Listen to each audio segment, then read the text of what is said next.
Now, media managers and experts are advocating for the industry to be prioritized in the stimulus package announced by government for businesses adversely affected by the coronavirus pandemic. Many businesses have been hard hit, and media organizations which have not been left out have had to resort to cost-cutting measures, including laying off staff. The industry has had to adapt quickly to new methods in adherence to social distancing protocols. JoyNews editor Araba Kumsin has been speaking to some in the industry who have been highlighting how the pandemic has adversely affected them directly in the Hotline documentary, The Media, a Virus and Survival. Here are excerpts.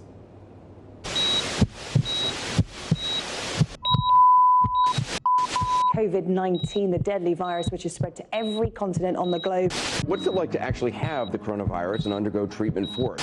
Just 63 days. That's how long it's taken 17,704 people across the African continent to get infected with coronavirus.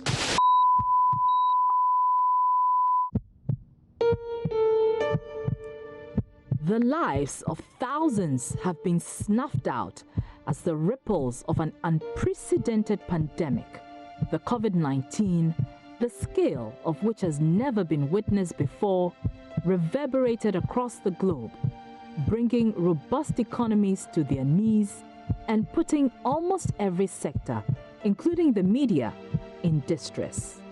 Now more than ever, the need for information has become pronounced.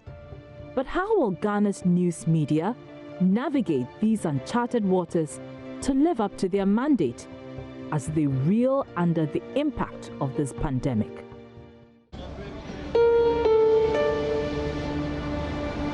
The harsh impact of the coronavirus pandemic has been felt across board, and nowhere is it more felt than in the newspaper industry, which has already been struggling. With the onset of the coronavirus pandemic, their woes have worsened. I'm here today to speak to Managing Editor of the Daily Dispatch, Ben EPHSON, on how the pandemic has affected their business and how they are adopting innovative ways to stay alive. The Dispatch has been around for over 22 years. And COVID was the first time that for 1 month the paper was off the stands because the vendors were just not, people were not going to work because the vendors sell by the roadside. So for 1 month, there was no newspaper on the stand. Because of the lockdown? There was a lockdown.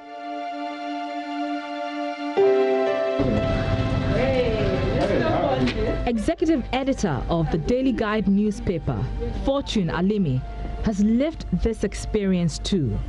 As a manager of one of the country's popular newspapers, he has had to take some tough decisions after patronage of their paper dropped significantly following the announcement of the lockdown. We took the decision not to come out at all. But after coming out, we need to also take a lot of measures in order to stay afloat. As I said, we need to cut costs. We need to cut down even on production.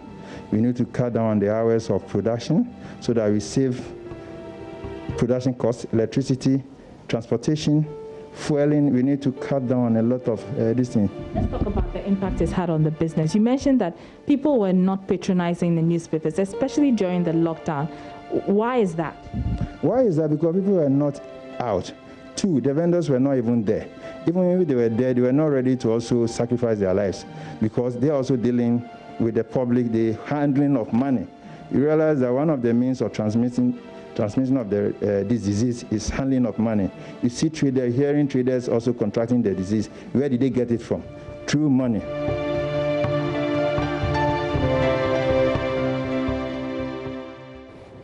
Now, President of the Ghana Journalists Association, ROLAND MONNEY, joins us live with more. Good morning, sir. First of all, your reaction to this documentary and the effects of COVID-19 on Ghana's media. I think it has come at the right time, the time when journalists, media owners, media watchers are all really under pressure as a result of COVID-19.